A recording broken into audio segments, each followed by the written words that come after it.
There are two types of grommets: smaller metal grommets, which are best for backpacks, tents, and crafts, and larger plastic grommets, which are used for window and shower curtains. The metal grommet requires a special grommet plier to install.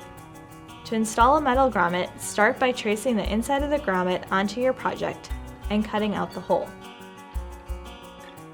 Insert the side of your grommet with the larger post into the front and the washer with the rounded side up on the back. Insert the fabric and grommet into the pliers so that the soft plastic side of the pliers is on the front and the cone shape is on the back. Press down firmly.